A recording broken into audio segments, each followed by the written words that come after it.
This is the Thayer Podcast for Thursday, March 27th, 2025. I started the week with a super dive into Sunday morning at Skyline Church Online in La Mesa, California.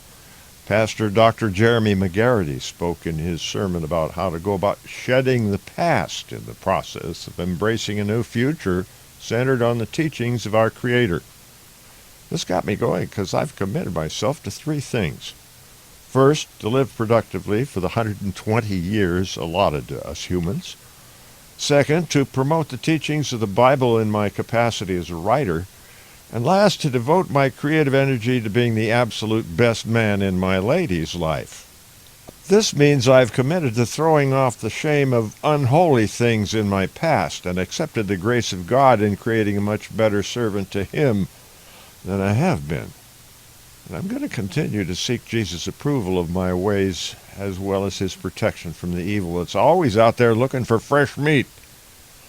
Although my dad professed to be a Christian Scientist who avoided medical treatment for his ailments, he had an abiding faith that God had already made the plans for his life, and that included everything that life brings to bear on us.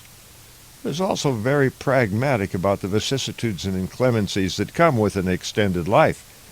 He chose to be happy with his lot in life and to devote his to improving the lives of others and filling his own with cheer. He was fond of intoning, "Don't worry, it'll be okay." I think his avoidance of medical treatment may have shortened his life somewhat because both he and my mom came from long lines of people who lived close to 100 years.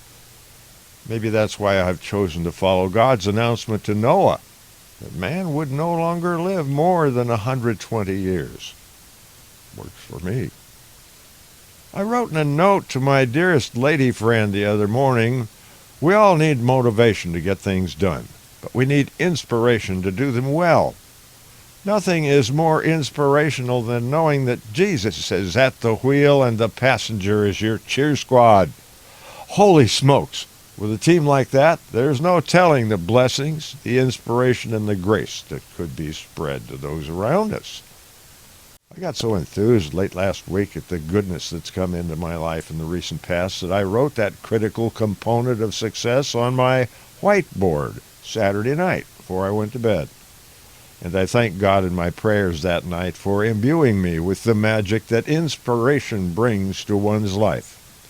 And it always helps if one remembers that the greatest inspiration of all time was the sacrifice Jesus made for us, willingly giving up His life to pay the price for our sins even before we set foot on this earth, the sins that will haunt our memories through all eternity.